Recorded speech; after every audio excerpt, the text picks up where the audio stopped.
Firstly, I press record.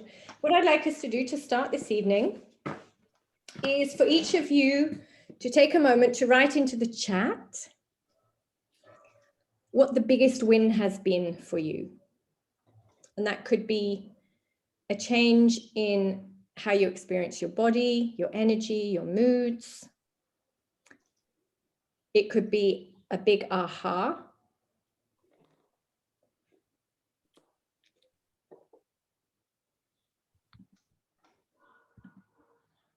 Hi, Dennis, welcome.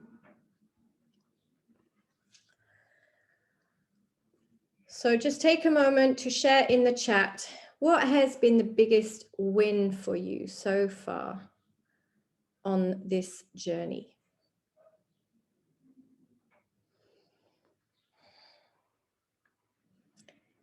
Managing an early sleep and eating on time, Riyadh, massive. Cool.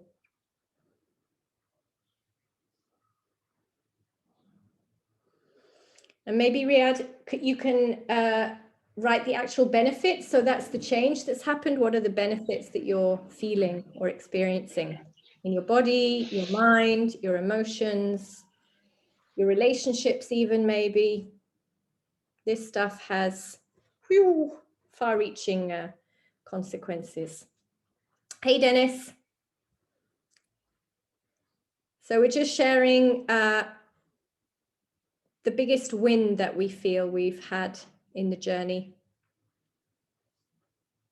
So Ilva is the same as Riyadh. Earlier sleep and not eating too late. So Julia, less hip pain when having an earlier, lighter dinner. So she sleeps better. Win-win. Riyadh is more energetic and happy. Tatiana, observing cause and effect of applying new principles and making decisions from personal experience, being responsible instead of feeling guilty for not following the rules. That's a biggie. Regular, healthy daily structure, feel energetic, even more. Not feeling stressed about work, but happy and energetic.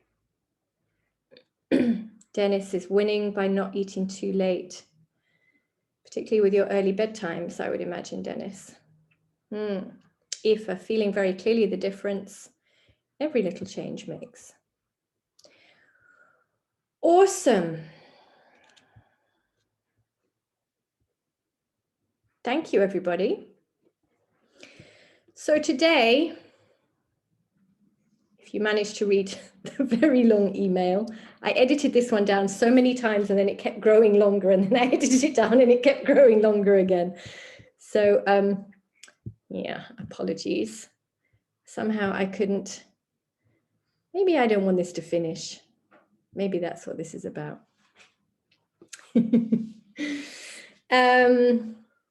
Yeah, so I'm leaving you with a final habit, which for many people becomes a foundational habit, a keystone habit.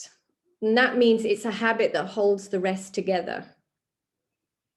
But each of you will discover this for yourselves. For some of you, it could be the earlier dinner. That is the keystone habit. And when you don't have the earlier dinner, your sleep is off, your mood is off, you suffer pain and inflammation. And when you have your earlier dinner, your sleep is good, your energy is good, you don't suffer pain. That enables you to do more yoga or be happier or more energetic and focus on also the other habits. So this habit is the habit of meditation. So I just have a show of hands or in the chat, who meditates? Let's just start with regularly. Tatiana. Julia's put a cross. I guess that's a hand.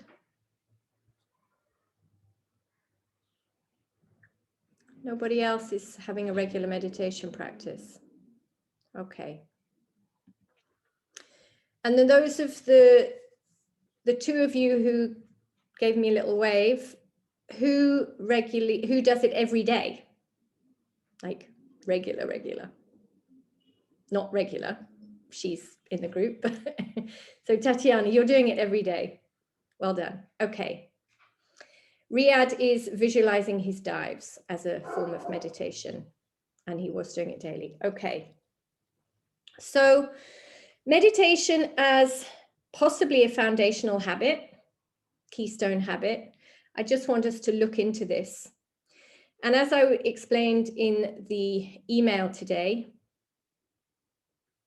everything that is going on in your life, everything that is causing you discomfort has come from the subtle realm.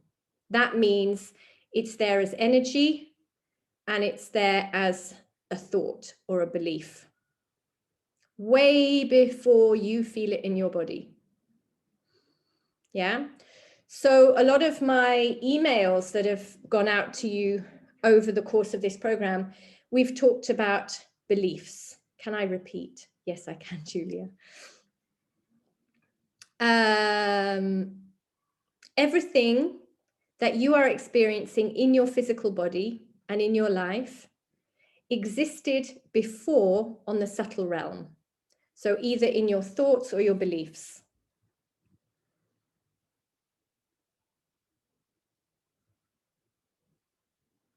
Good. Okay. So now I've lost my track.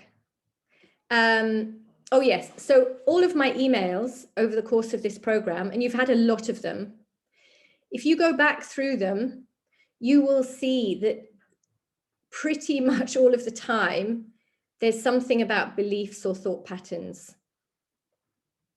going on behind the message. Identity evolution. Yeah, who am I? Who do I believe I am?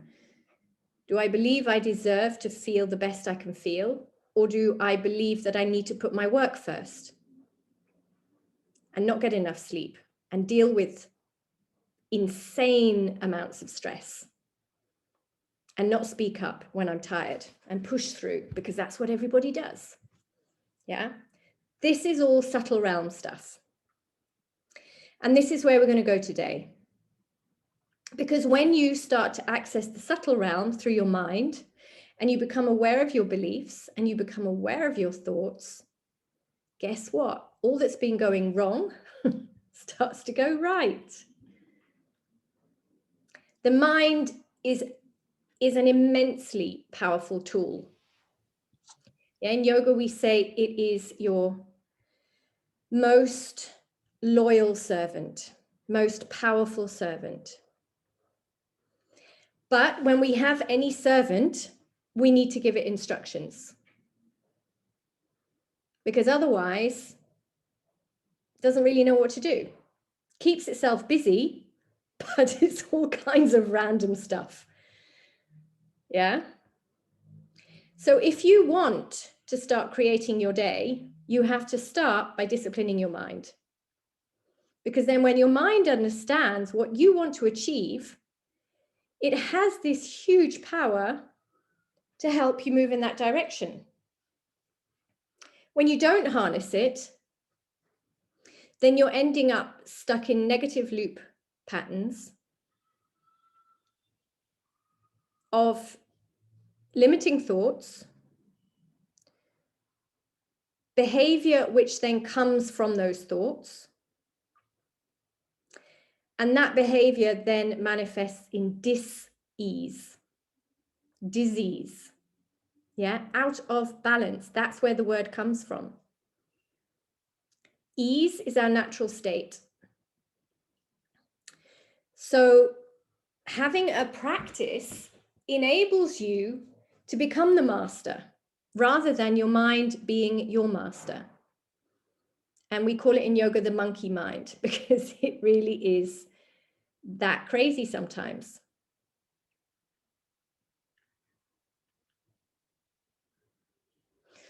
So we're going to do a meditation together. Oops, the dogs. We're going to do a meditation together.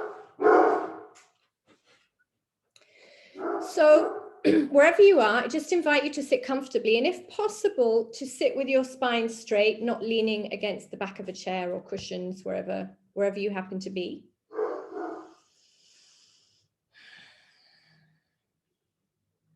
And I'm just going to explain the meditation before we get started. This is a very, very simple practice.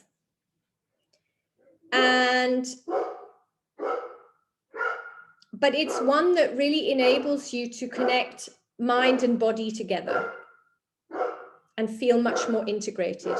Are the dogs disturbing you? It's quite loud, huh? Hang on. Coco! Stop. Okay. I don't know if that will work, but... So, what you're going to do is take the first two fingers of your right hand and you're going to find your pulse on either your left wrist or on your neck, whichever feels more comfortable and natural for you. If you have the hand up here and you want to support the elbow with the left hand, you can. Or if you want to rest both hands in your lap or on a cushion in the center, then find what is going to be comfortable for you. And just make sure that you can identify your pulse. You might need to move your fingers around a little bit just to really connect with your own life force.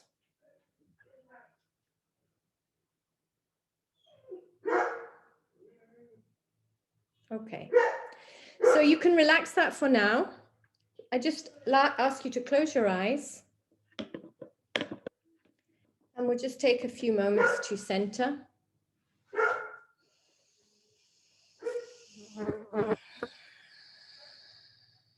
And take 3 long, deep breaths. So in your own time,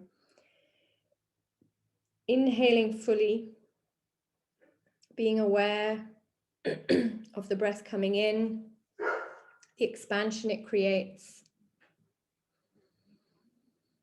and the breath going out. And really focusing on relaxing and letting go on the exhale.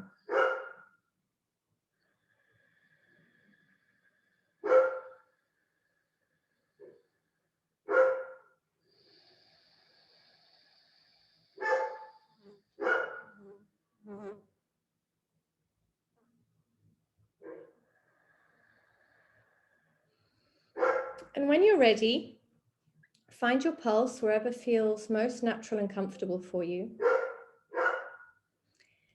And for every beat that you feel, I want you to, in your mind, hear the words Sat Nam. Sat Nam. Sat means truth. Nam is identity. I am who I am. This is part of your identity evolution. Getting to your truth, not who you think you should be or who you would like to be, according to other people's expectations, but who you truly are.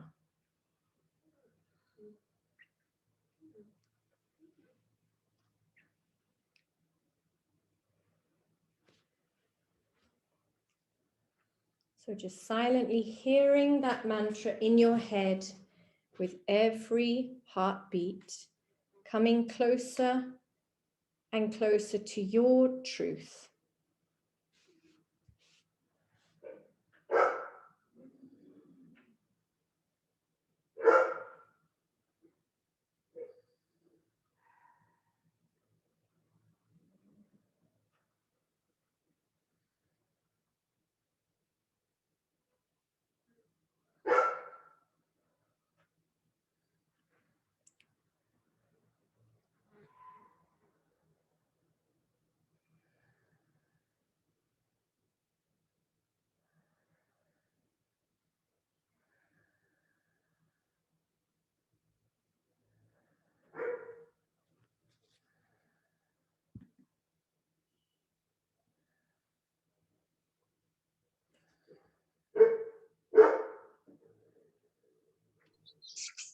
And being aware of your mind as the power directing this.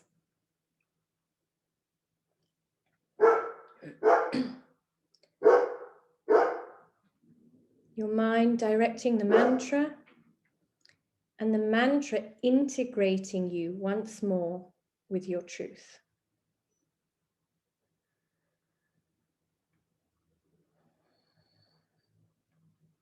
If you drift off, just come back to the mantra.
So take a deep breath in. And exhale.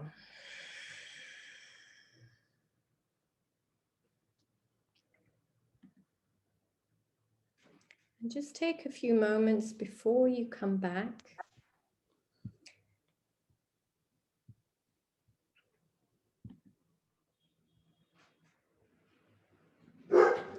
And really connect with any realizations you had around Sat Nam.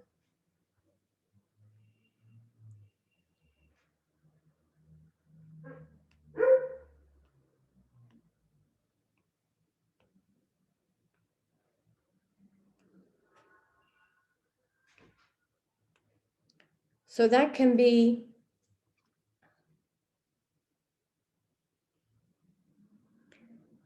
in the negative. I realize that I limit myself, for instance. Or it can be in the positive, the ultimate Satnam, I'm infinite. So just take a moment to connect. Satnam, what you need to let go. Satnam, who you really are. And of course, those two are very, very strongly connected. What do you need to let go of to become who you really are? Just take a moment in the chat to write down what you now see you need to let go of. A belief, a repeating thought. Try to stick on the energetic level. So rather than the habits today, try to really get aware and conscious of what is happening on the subtle realm. What drives you to do what you do, to live the way you live, to have the experience that you're having right now in your body.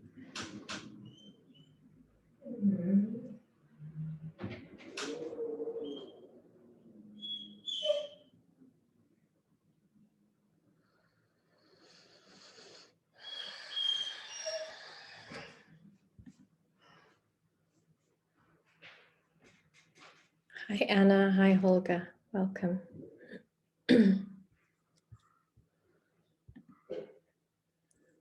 Nobody writing in the chat?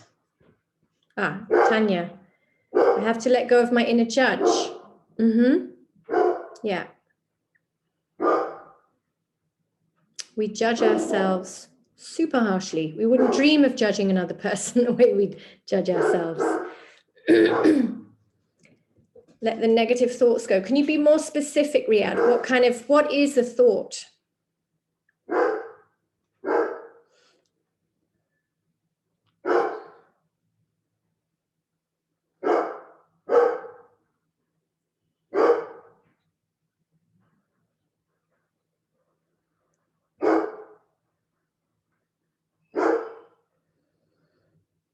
The inner voice that you're unable. Okay, good. Anyone else? People typing.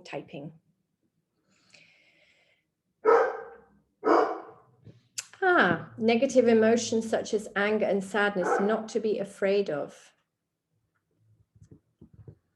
Yeah, anger and sadness are important. They're showing us what's there and we need to move through them and to not judge them as negative. Julia, can you be more specific on those limiting beliefs? Dennis, more specificity on the clutter? Is there something in particular that is circling and generating noise and clutter? Is it just general busyness, work, family, diving, corona? There's enough to keep us busy right now. See if you can get more specific, all of you. Julia, the feeling I cannot achieve bigger things. So a little bit stuck where I am now. Yeah.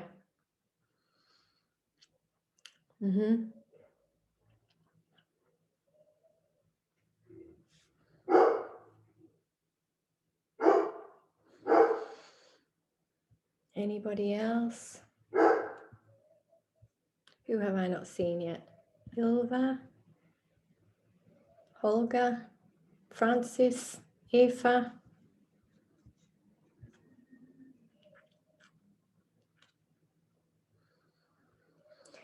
Reducing or narrowing my thoughts. Okay, so less thoughts, less busyness. Yeah, okay. All right. Tanya, my inner judge makes me feel guilty of not keeping control over myself. So more specificity. Yeah. The more specific we can get, judging is very wide. Judging about feeling guilty gets it narrower. Guilty about not having control over myself gets really precise. Then we start to be able to work with these things. Nice, Tanya. Anybody else got a little bit more detail that they want to share, can share? It may be that you're feeling a little bit confused and cloudy about it. That's okay. You've got the rest of your lifetime to work on this.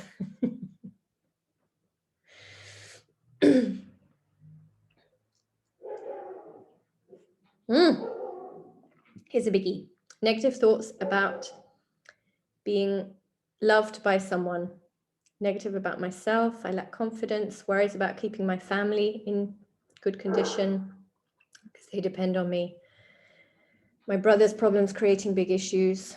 Sadness of my mum. Ooh. Okay, there's a lot going on for you, Francis. Some of those things are facts. Yeah, some of them are, they're just very real things that you're dealing with right now. And that's the challenge. So the key is to stay grounded and try not to get drawn into other people's expectations and emotions. And recognize what is yours, what is not yours. So the responsibility and empowerment email that went out yesterday is a good one for you to revisit.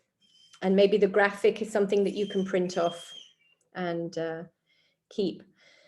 But, it's all real. You're in a very real, challenging situation. So maybe there's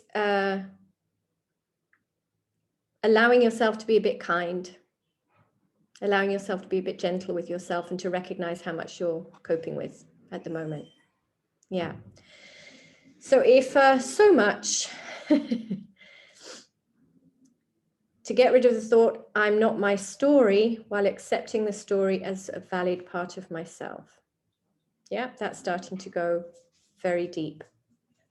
Tanya, instead of applying new principles in my day, I only introduced a new set of rules. Okay. So tonight is our final meeting in this space.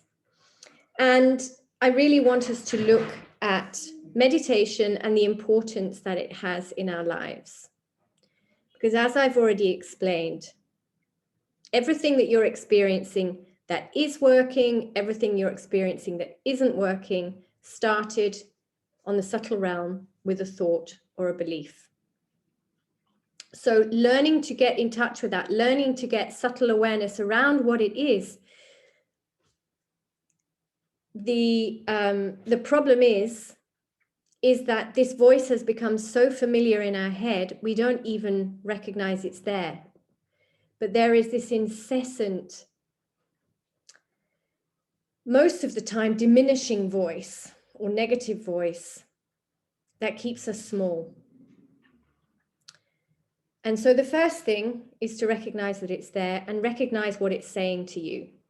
Like, how exactly do you sabotage yourself?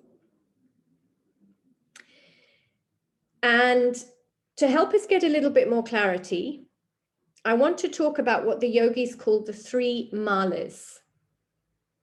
The 3 malas.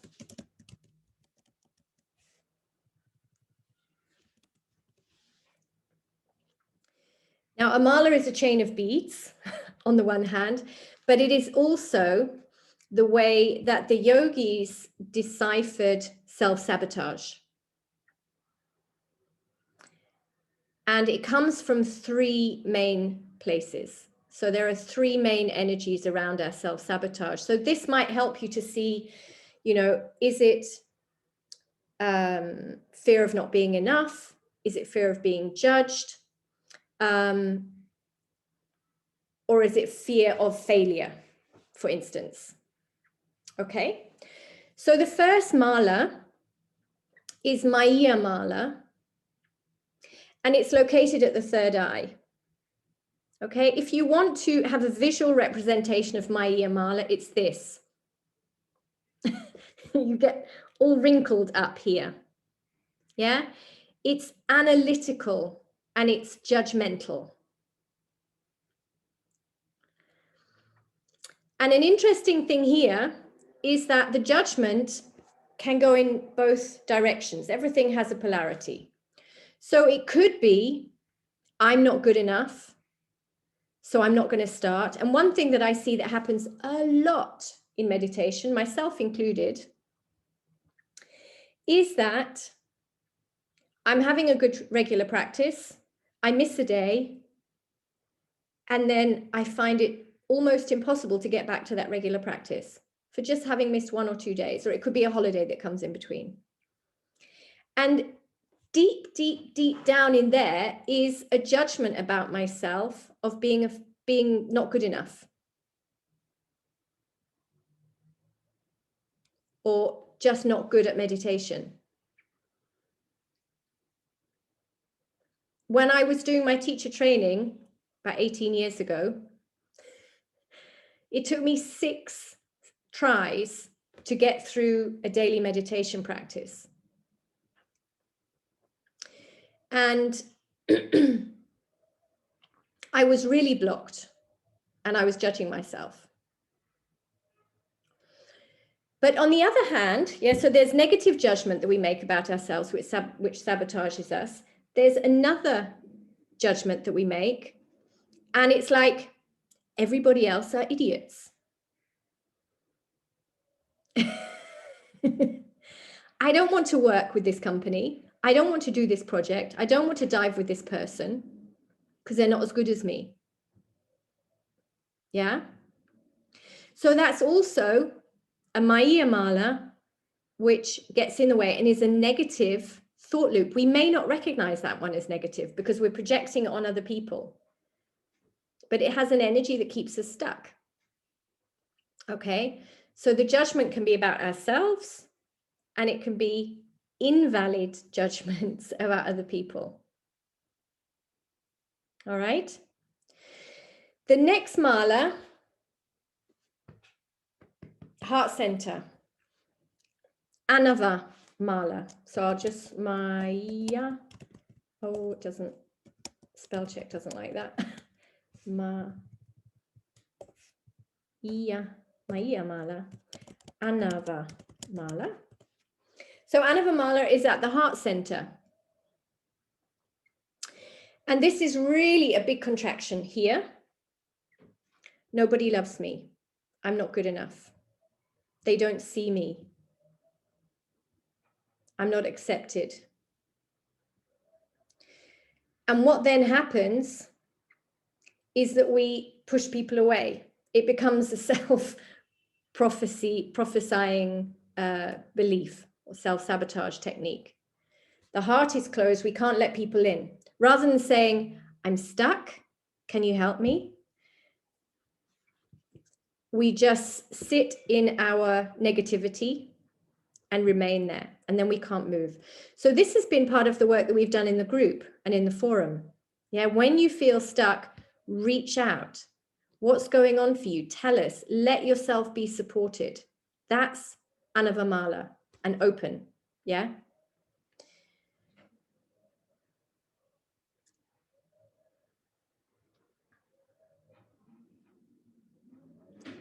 And the last one,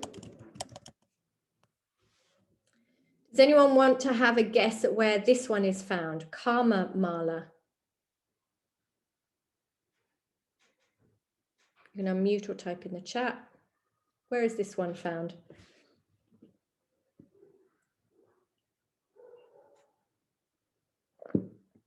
Womb, harder. It's close, navel. Yeah, navel point. Okay, so Karma Mala is all about doing.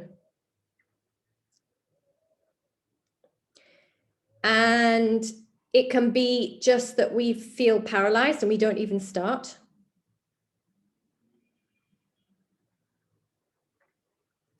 Or that we get so busy with stuff which is less important to kind of distract and procrastinate getting around to the things that will make a big difference.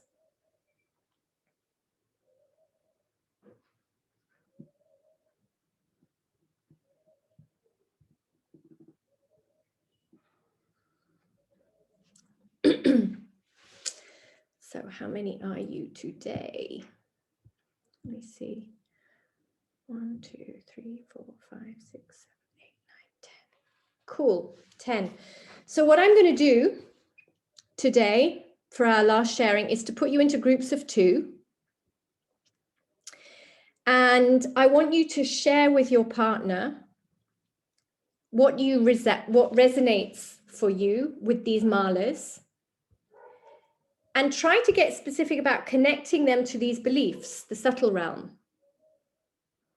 Yeah, so the self-sabotage behavior you're seeing on the physical realm, connect it back to the subtle realm of what is the belief that means I get stuck in this behavior, that I get stuck in Anavamala.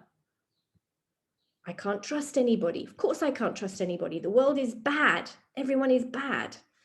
Closed heart. Yeah. Or I'm just the most stupid person in the world. Maya Mala.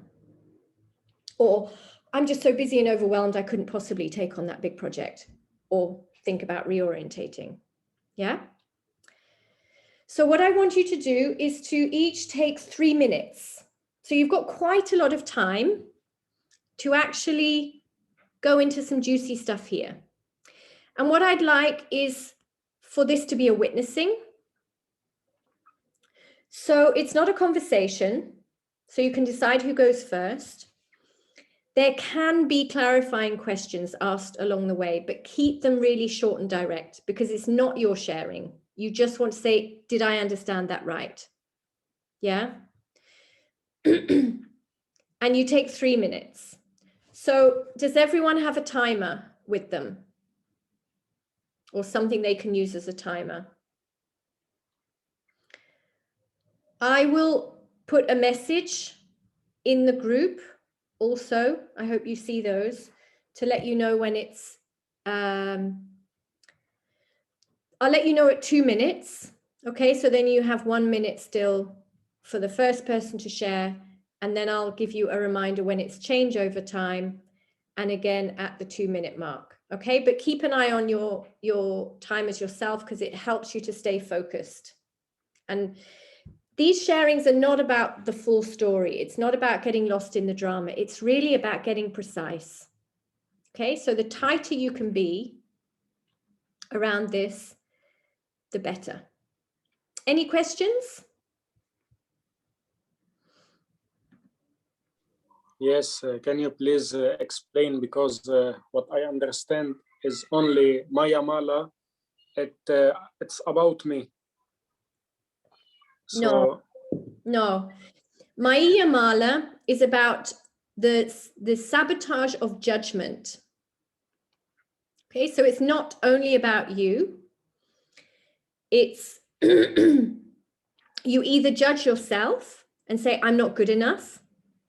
So if we take a free diving example, yeah, you might say, oh my God, you know, I'm going to go diving with Alexei. I'm not good enough. I'm not worthy. And I judge myself and I go into contraction.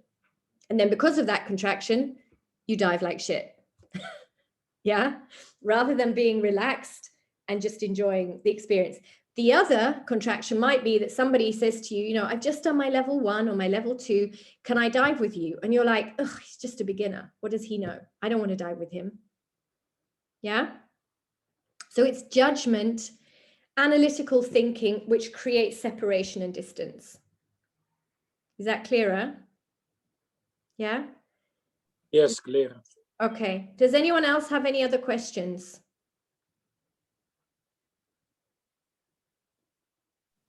Could we have, let's say, the 3 malas problem, or I mean, yeah.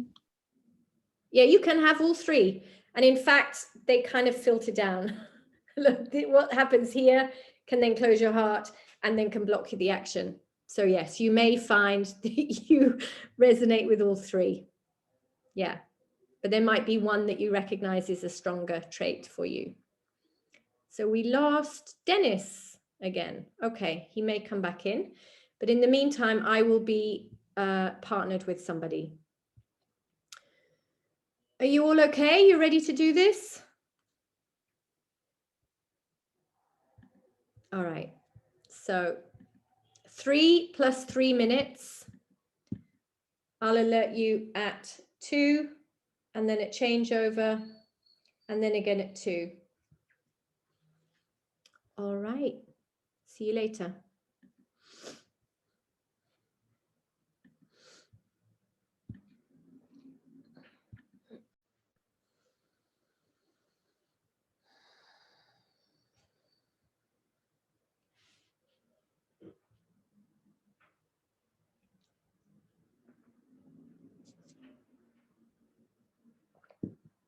Hey, you got me. All right.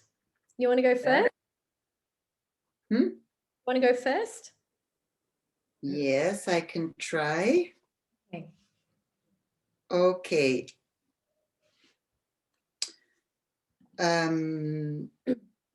The first mala that resonates with me, I think it's the heart center.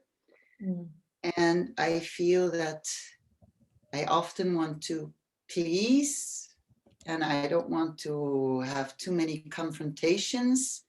And probably comes also that I don't trust myself, that I'm just loved how I am, even if I'm maybe not the way is expected of me. And I'm actually now more and more working with this, that to be honest with my emotions, but realizing I'm not my emotions, but my emotions can give me energy to go somewhere. And yes, not thinking that I need to be acknowledged from others to be good enough with myself. And also the third one, the karma mala, I like to be busy.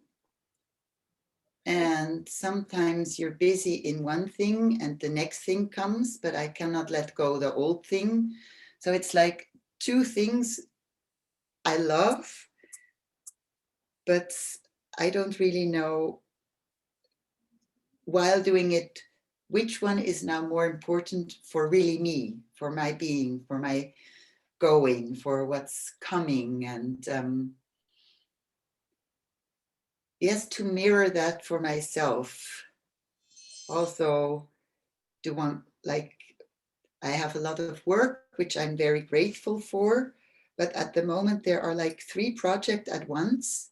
And somewhere there is a limit in my energy. And to decide where do I really want to put my energy and where can I let go. Yeah. Can you, so I mean, these are some thoughts.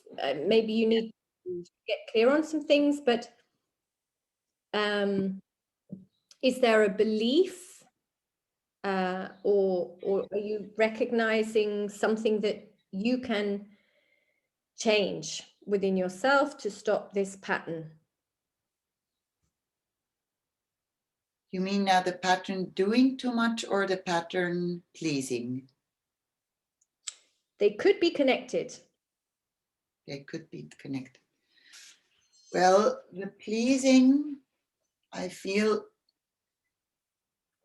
there is also fear if I say no to something, that I maybe not be asked anymore, or with a friend, if I don't have the same opinion, that they maybe defriend me like that. So there's this fear of not being loved.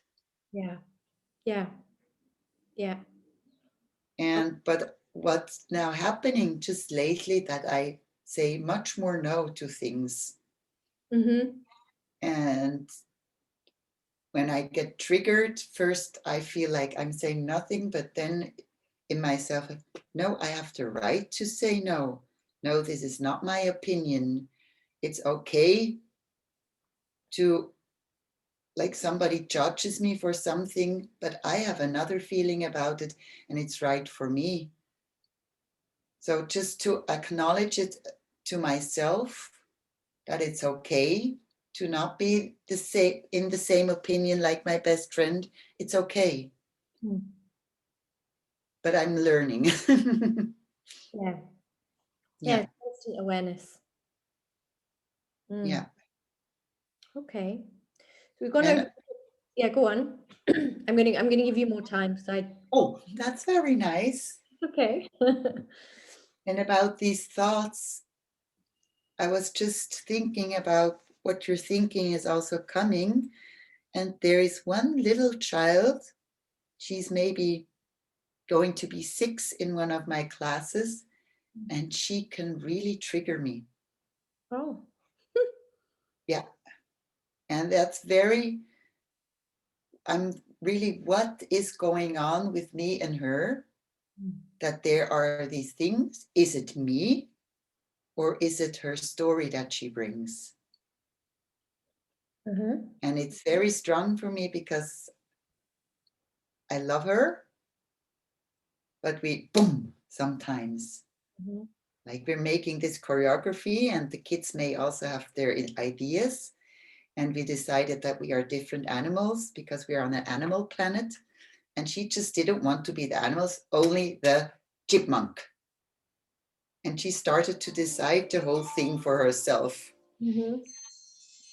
And in that moment, I was like, no, we do everything what we do. And then at home, I was thinking, well, if she wants to be the chipmunk, let her be the chipmunk. That can be okay.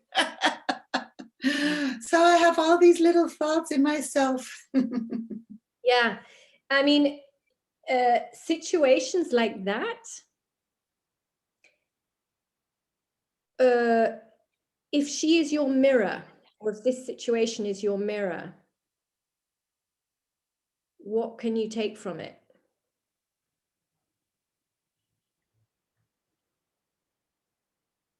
Can you see something that you could,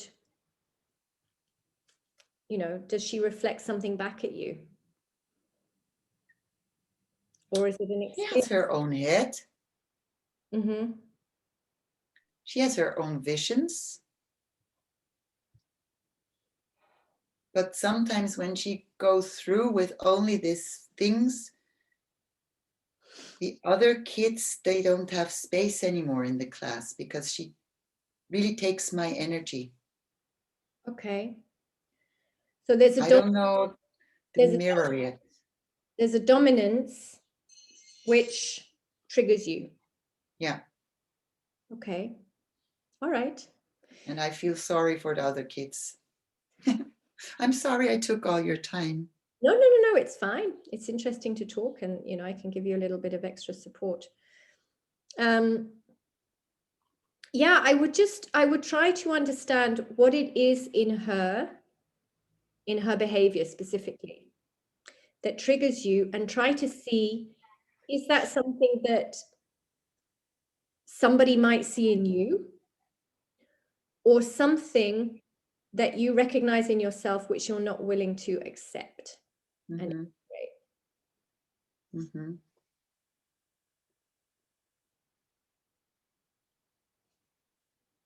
Yes. Yeah. Good. Thank you. Right. I'm going to head back into the main room now. Nice to have a chat with you, Regular. You look wonderful. Thank you. You look great. Yeah. Yeah, I tend to, but I don't. I'm not sure is with Sarah or yet, because I have some other things that I'm involved in, and it's getting a bit too Crowded. much. Yeah. Okay. Okay. Hello again. Hi. Hello. Hello, hello. So who would like to share a little bit on that experience or insights before we continue? Suddenly everyone mutes themselves.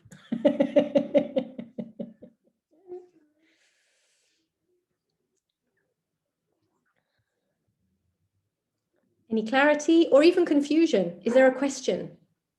I think Eva should share because yours is so clear. It's a good example, I think. Oh, really? Nicely delegated. What I was talking about is that I found out that this either or thinking sabotages a lot in my life. And it applies on any part. It applies on my work as a coach. It applies on my relationship. It applies on my healthy habits. So I'm in the process. I'm in the process of shifting to and instead of either or. So one example was that I can be a good coach and I can feel miserable one day. Yes. Yeah. Mm. Yeah, super, very liberating. Yeah, we don't Yes. always have to be our best to be accepted, to be worthy, to show up and do our work. We're allowed to have bad days. And as you say, it's not just in one area. So this, my teacher calls it the yes and. Yes. So yes, I can do this and I can do that.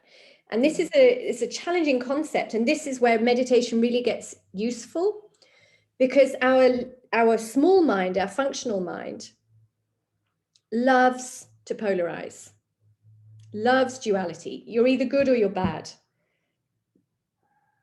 You're looking great or you're looking shit. Yeah. And it doesn't allow for us to have much movement between the subtleness of those two polarities.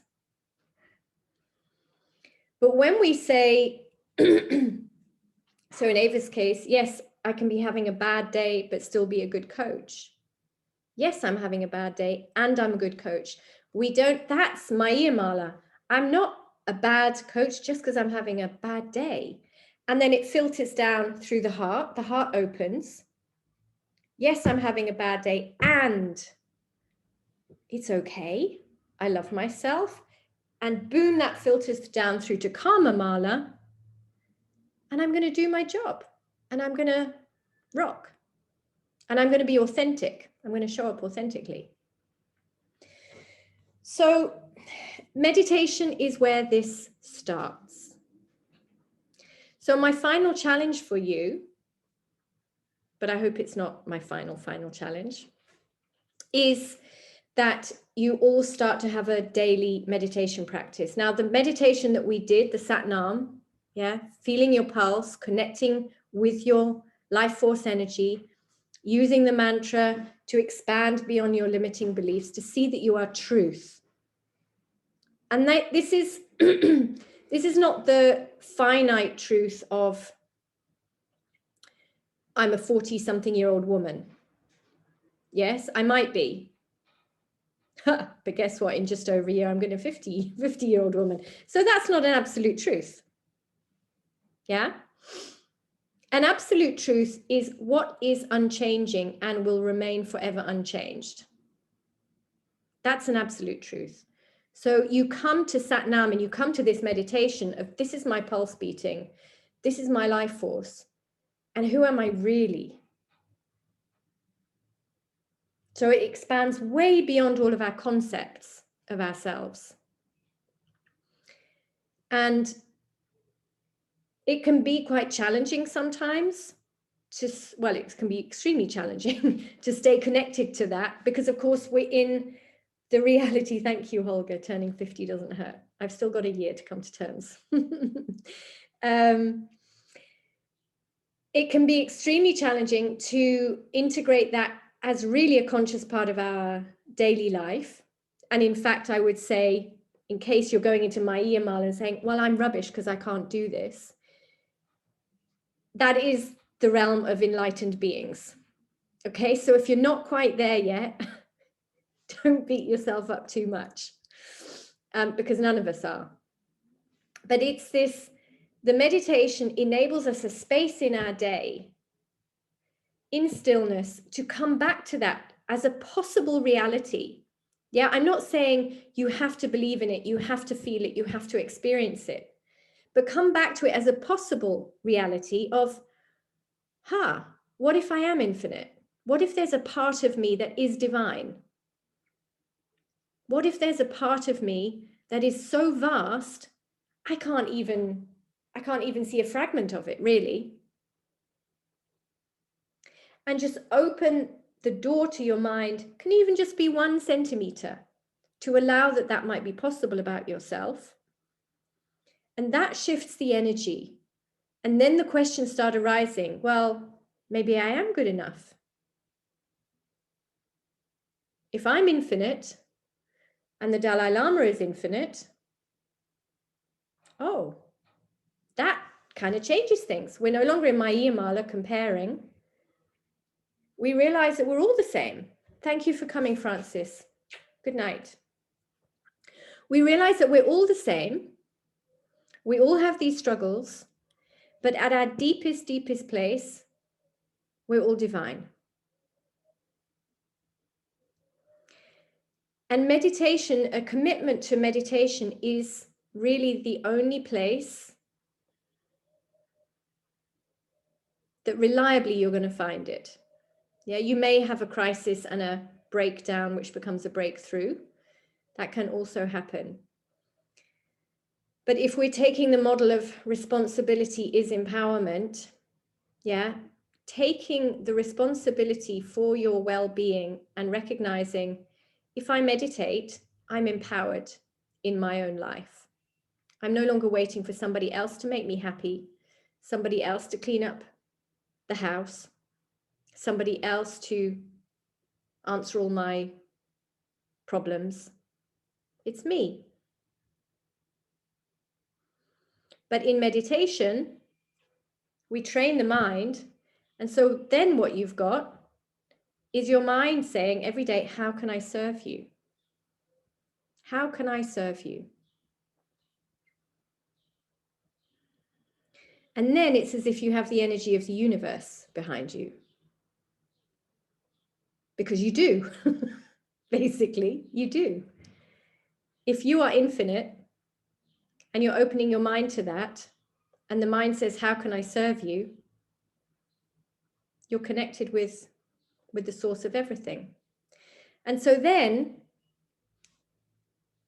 struggling through daily habits, daily routines, or coming up against these confronting thought patterns or situations, it becomes something that we can just go, I know you. Hello, welcome. And let's dance together for a moment. And then I'm going to move on because I know that you're not me.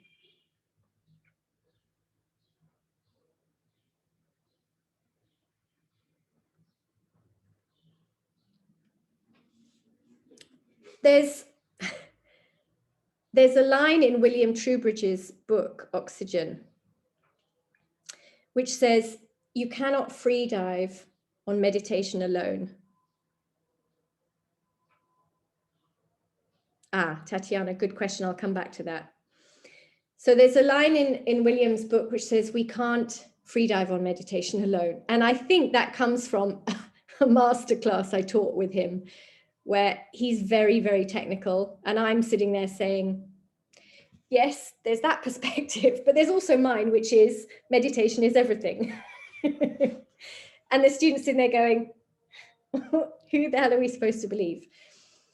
My perspective is, and my experience was, that my 104-meter dive was a direct result of being in an extended meditative state.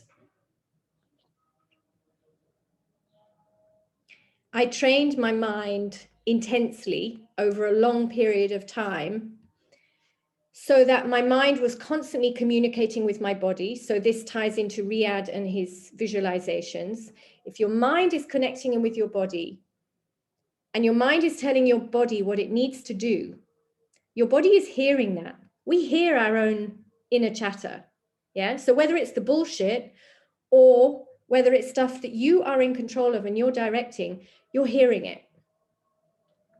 So in my preparation for my dives, lungs, are you ready? We're going to over 100 meters today. You're going to have to reduce to 1/11 of the size you are now. Are you ready? And it wasn't a one-way conversation, because then it's not a conversation. You have to listen also. So then I would listen. And I would hear a very calm, grounded message coming back saying, yeah, we're ready. I'd say the same thing to my diaphragm, to my ears, to my glottis, to my spleen, to the muscles in my legs, to the muscles in my abdomen. Every single organ that was going to be involved in that dive. Are you ready? And then the last thing, well, it's going to be pretty long, where every single cell in my body is going to be in or approaching anaerobic function. Are we ready for this? As the team Campbell, are we ready? And it's the craziest thing to listen and hear billions of cells all at the same time say, yep, we're ready. But it's beautiful. And that's, if you can really commit to a meditation process, that's what you can manifest. The subtle realm manifesting in the physical realm. Yeah, I've heard it so many times. Oh, but Sarah, she's not very athletic. She's not very tall. She doesn't look very strong. Yeah. I meditated. So I'll probably have this argument with William again and again. But if we look beyond the physical realm, there is so much out there that we are not tapping into, that most of us aren't even aware of. And so it just passes us by. And meditation is our doorway to the subtlety of life, to the energy, to the unmanifest, and to giving us the power of concentration, the power of focus, to plant the seeds within the unmanifest so that they can grow and manifest into the physical. And that's responsibility and it's empowerment, because we start to direct our life rather than being a victim or a passive bystander. Does anyone have anything they'd like to share? Challenges with daily meditation? I've tried. Oh, Ahmed, you're late. Challenges they've had, blocks they've come up against, things they'd like to just sort through. Maybe just one observation. I realized today that really, as I wrote, I was following my new routine, but what I did, I addressed it and designated it like a routine, a habit, a rule that I am very well trained from my childhood to follow the rules.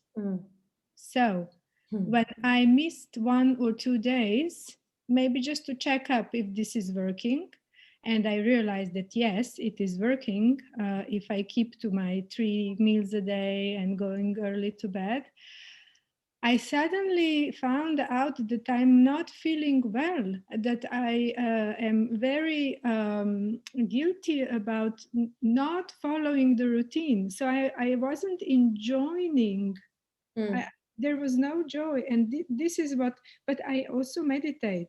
I really regularly meditate. And this happens to me from time to time, just as you said, a crisis turning into breakdown. And then again, some new door or space opens, and then I am again, oh, wow, very thrilled, and let's go. So does it ever end? Does it ever end? Yes. When you die, yes. Oh, okay.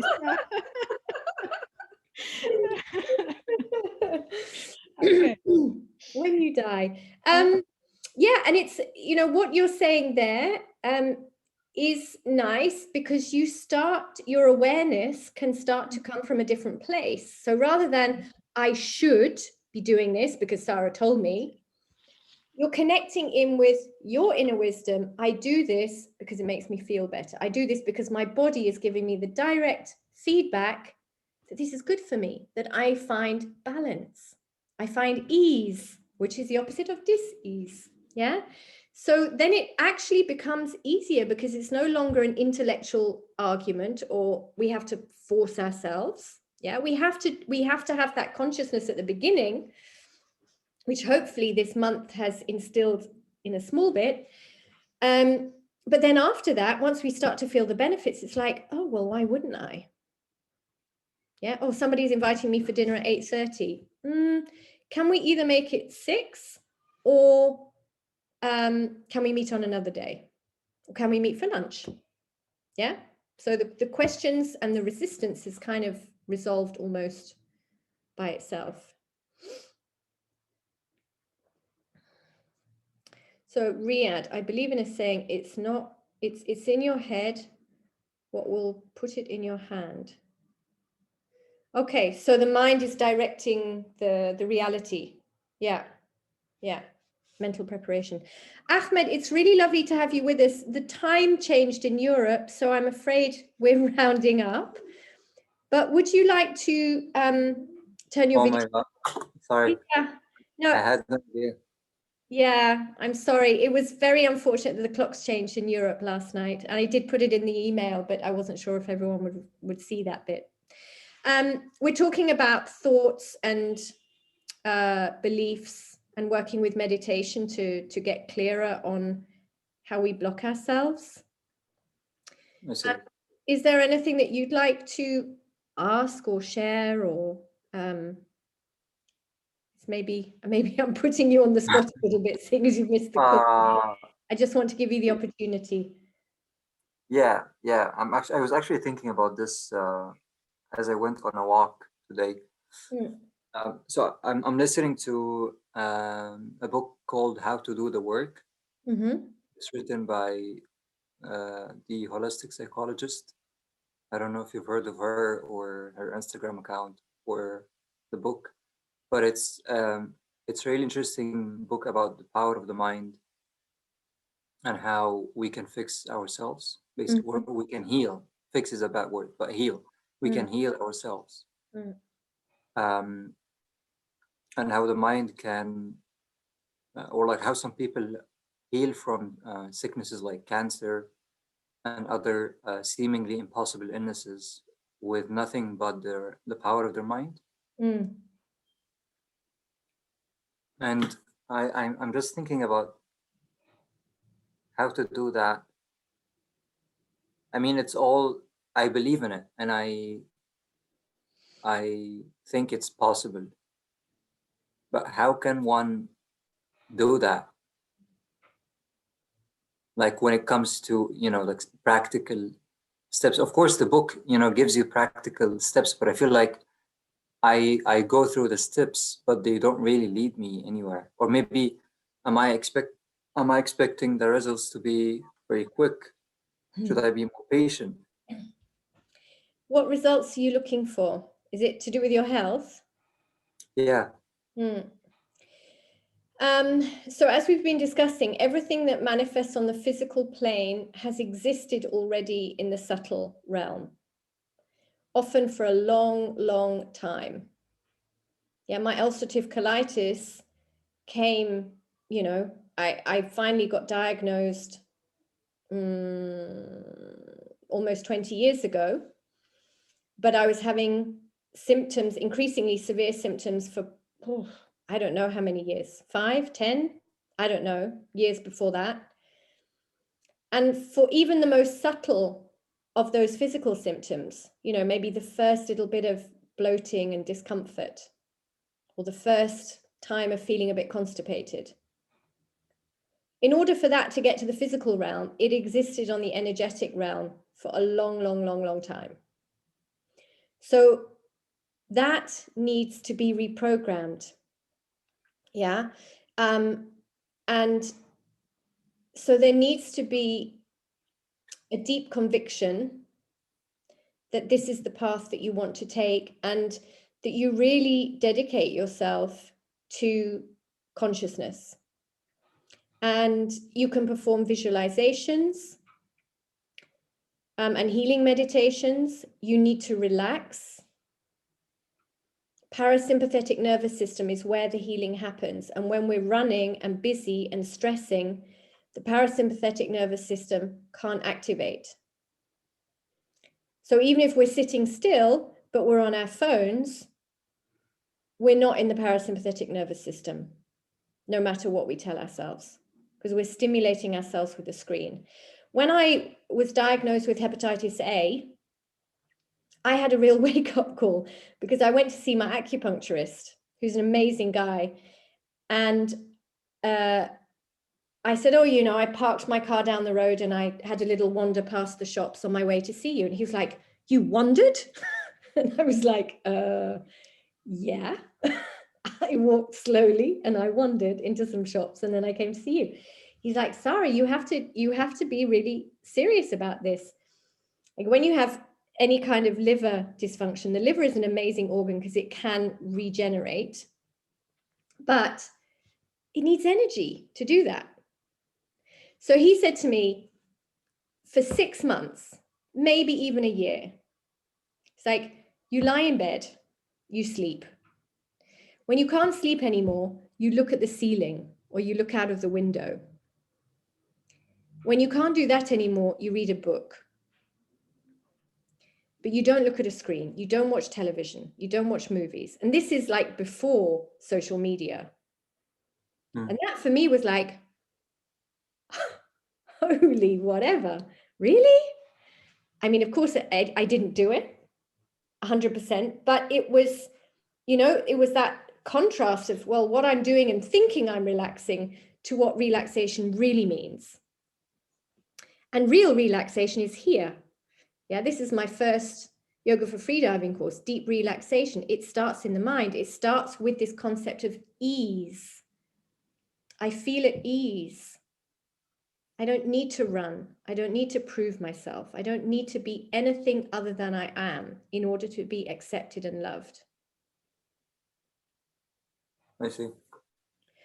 So, I mean, there are examples of spontaneous, miraculous healing, but they are few and far between. So for the most of us, it is the steady, disciplined work of meditation, conscious awareness, making the right decisions. Yeah, so everything that we've been doing this month is really looking at reducing inflammation, ama. And inflammation is for sure behind your symptoms, excuse me.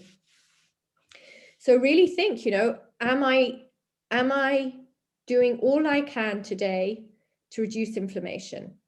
Or are my habits increasing inflammation? So that's your physical realm. But the subtle realm behind that is, are your thoughts aligned to make that behavior easeful, automatic? Yeah, so like Tanya said, I have to do this and I have to do that, and I'm following a routine. Ultimately, we want to get to the place of, it's 6 o'clock. Yum, I'm going to have a bowl of soup. Then I'm going to read my book for half an hour with the lights turned low. I'm going to have a bath and then I'm going to sleep. And that is like, we couldn't imagine anything more lovely for ourselves. Rather than, I do this, then I do that, and I do the other. Yeah, it's like the energy of ease ultimately should sit behind all of this. And that comes from the attitude. And the attitude comes from, what's going on up here? What's driving me?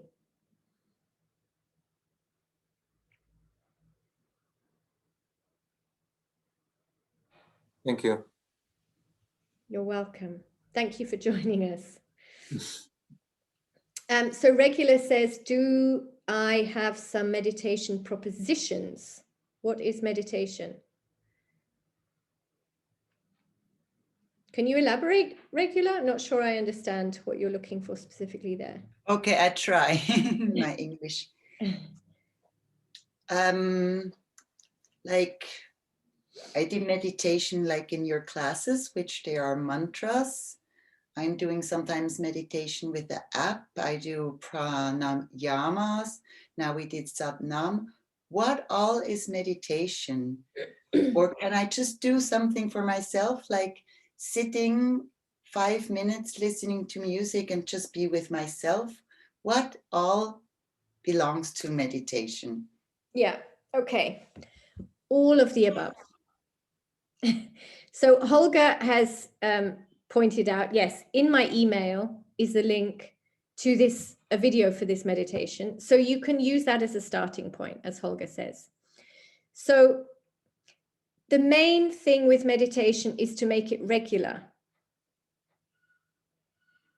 It makes me laugh when you're called Regular. So you need to make your meditation regular. And it's much more important to build the habit of coming to sit on your mat first, rather than saying, I'm going to do 20 minutes. And then you do it for 3 days, and then you miss 5 days, and then da-da-da-da-da. I think I mentioned, did I mention it? Maybe not. There's a very nice analogy of, you have a long piece of wool, yeah, and you want to roll it into a ball. And so the analogy is that every time that you sit and meditate, you're doing one circle around. It's almost imperceptible how that ball is growing, but over time, it can get significant. What happens if you drop the ball?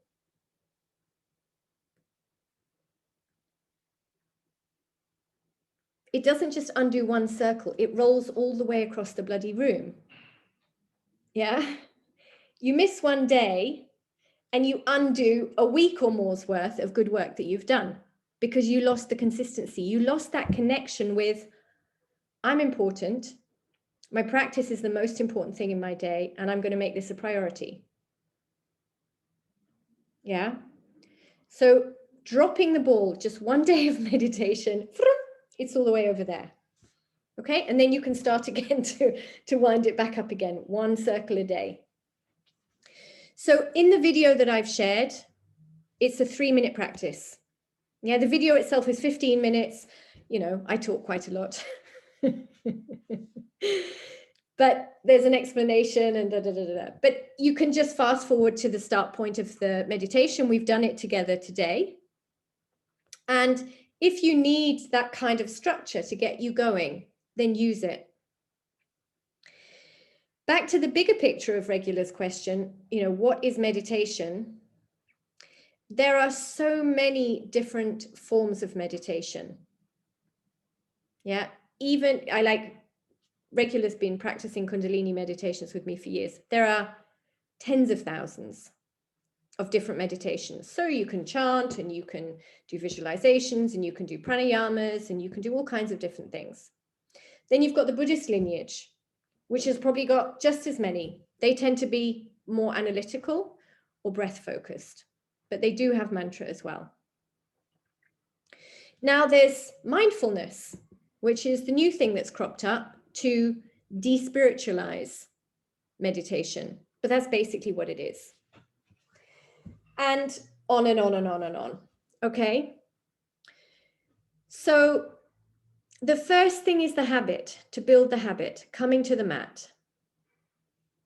So whether it's with my video, whether it's 3 minutes of breath awareness, whether it's 3 minutes of just focusing on your third eye, whether it's 3 minutes of mantra, that's far less important than what you're doing. Like the form of the meditation is less important than the actual meditating. Yeah. And some of us will find we have really powerful experiences working with the breath, and other people find mantra is the thing that opens their heart and helps them find that place of ease. So it's to a large extent, it's an individual thing. The best thing is, rather than to jump around and try different things, because you won't get the feedback, is to commit to one meditation and do it for 40 days. Okay, 40 days. So if any of you are up for a challenge, you've got the video. Tomorrow is day 1. And we can check in every day on the forum. Have you done your meditation? And see how that supports you to build consistency. I mentioned earlier, it took me 6 times of starting a meditation to get through the full 40 days.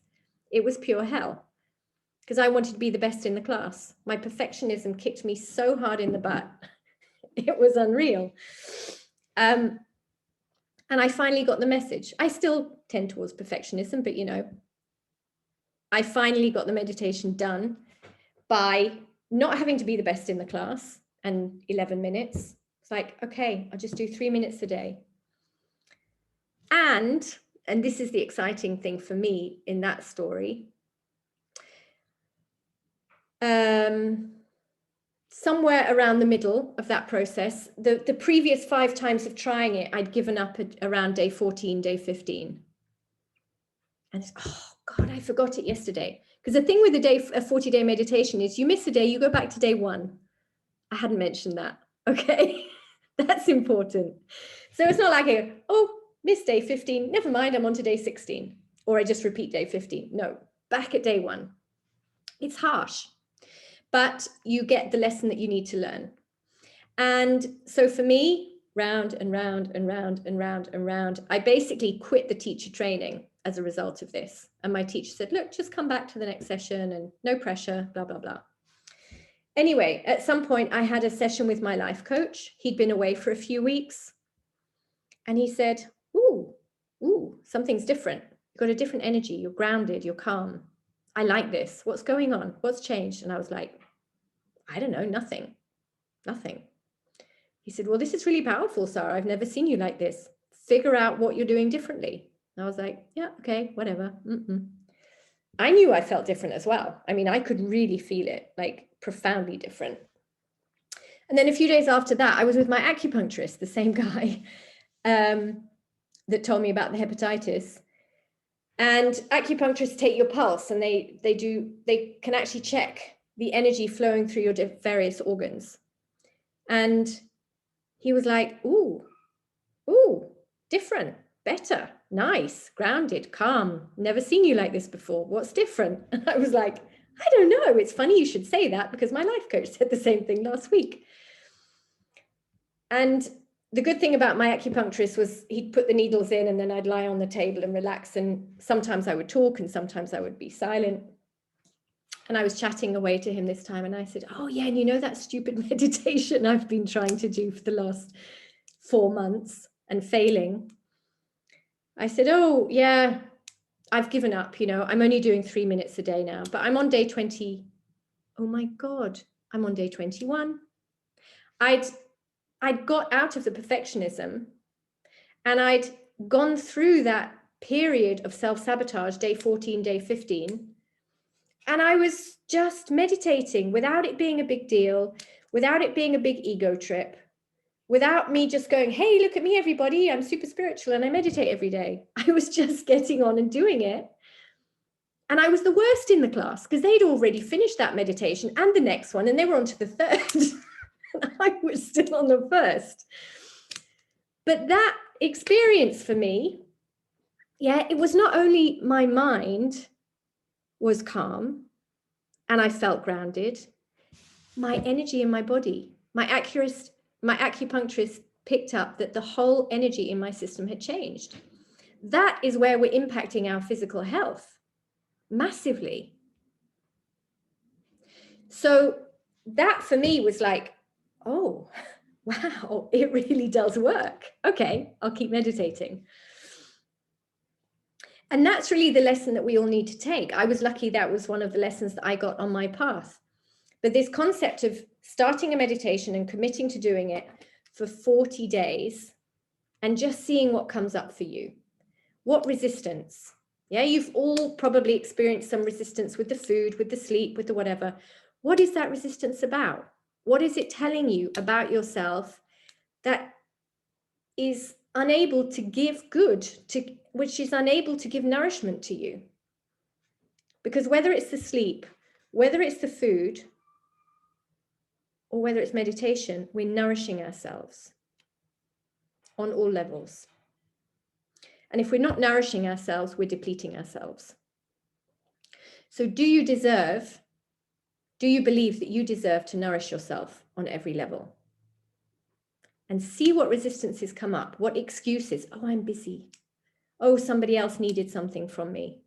Oh, I was a bit tired.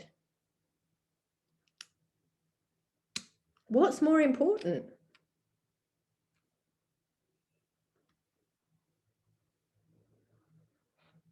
Yes, as Tanya says, everything affects everything else that we do.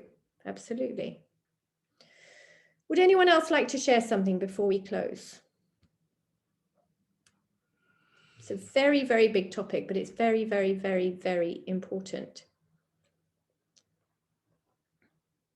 And hopefully now you can see how it brings everything together, including pooing. We didn't talk about pooing, but anyone want to share?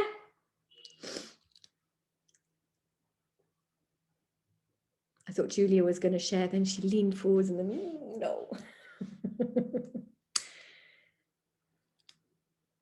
No shares? Okay. So Aoife's in for the 40-day challenge. Who else? Okay, let's have maybe a share. Who's going to do 40 days? Aoife. Well done for starting that, Aoife. Oh, some reticence. Just a thank you from Ilva without commitment. Holger's going to give it a go. Well done. Ahmed, awesome.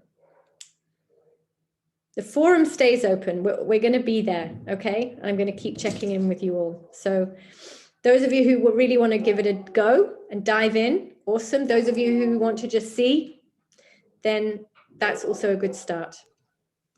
Tanya also. Will it be, you told us that the other people were doing it for months, and then that's when you actually got into it. Will this thing be on? No, I guess just for 40 days from now. What? Or will the challenge continue like forever? Ah. Or does it start tomorrow and ends after 40 days? What do you think? I don't know what to think. I think it will continue forever. Yeah, if you start tomorrow, that's the beginning. And then once you get your first 40 days out of the way and you're noticing the benefits, you might just go, this is too good to not do. Or maybe you choose a different meditation. You experiment with something else. 40 days and it becomes a habit. Thank you, Holger. Yes, you've been in a workshop with me before, haven't you? Yeah, so so that question relates a little bit back to what Tanya shared earlier. It's like, I'm not enforcing anything here, okay? I'm showing the way, I'm showing you the path. What you do with that is entirely up to you. And what you experience along the way is there for your awareness and for your growth. So if it's resistance, and if it's saying, I don't want to do this, it's boring, why? What is it within you that is not open to that form of nourishment? If like me, it's your perfectionism and you start and you stop and you start and you stop, then that's your lesson. If it's boredom, I hate meditating, it's so boring, nothing happens. Then that's your lesson. Yeah, why do I resist boredom? The meditation itself, we call it a meditation practice. It's to get you ready for life. It's to shift the way that you think and the way that you react to the world around you. And we react to the world around us based on what is within us already. The projections we have, the limiting beliefs that we have, the insecurities that we have. The universe is neutral. Meditation really is a neutral space. And it's there so that you can see. It's just there to allow what is hidden at the moment to come to the surface. So if you start the meditation tomorrow and you say, okay, this is day 1 of 40 days for me, awesome. If you say, no, maybe I'm going to wait a week, or maybe, no, it's not for me. It's all okay.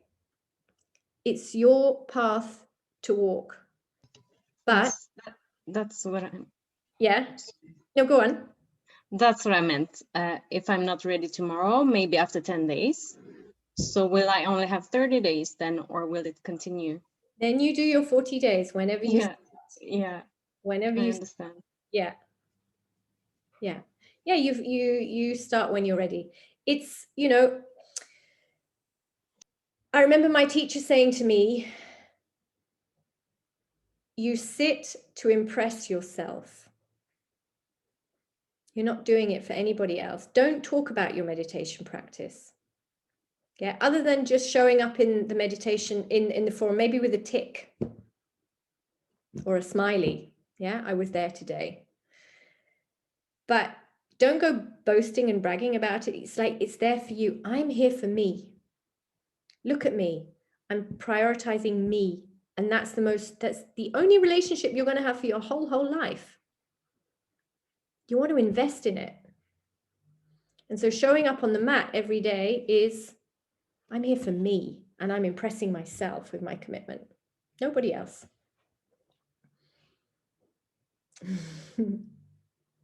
You're welcome. Julia, awesome. You're going to give it a try. Okay. Any last thoughts? I have one last question, which you can type into the chat, actually. What has resonated for you most about this journey, this call maybe today? What is the one thing that you're really going to take away? What is impacting you most strongly?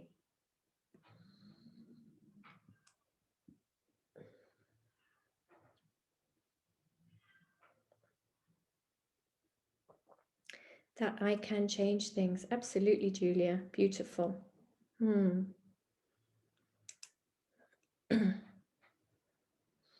Yeah, the empowerment part of it.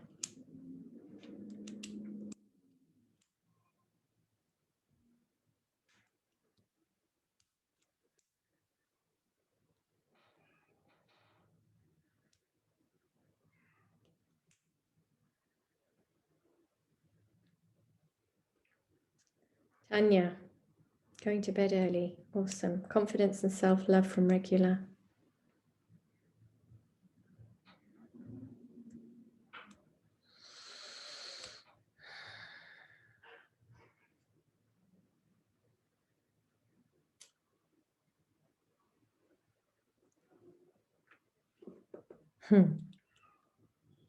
Ease.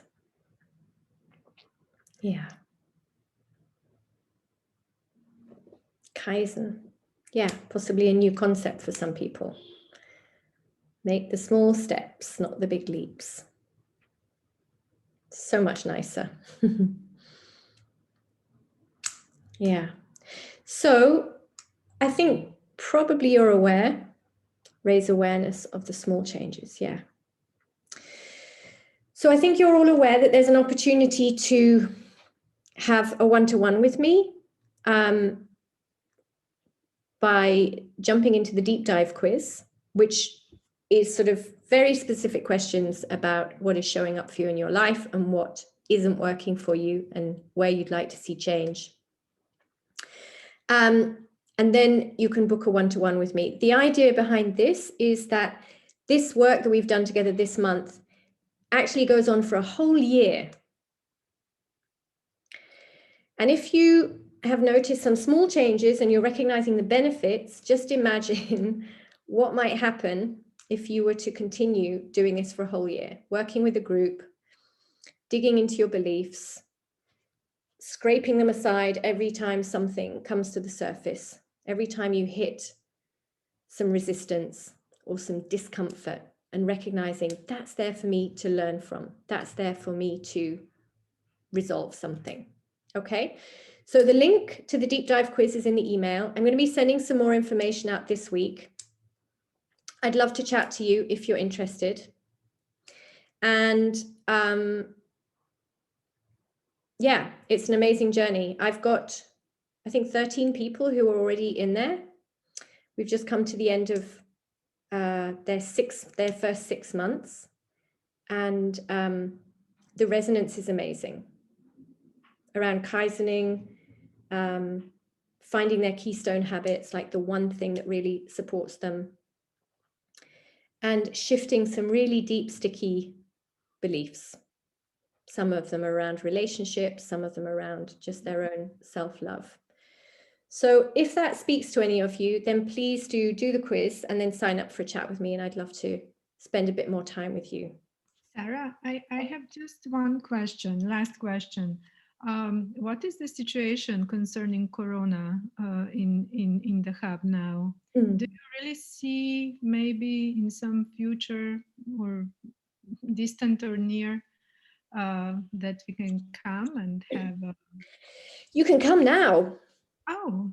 Yeah, we're not locked down at all. There's no masks. Although I am seeing a little bit of a in infections recently, but I haven't heard of anything major. No serious illness. No restrictions.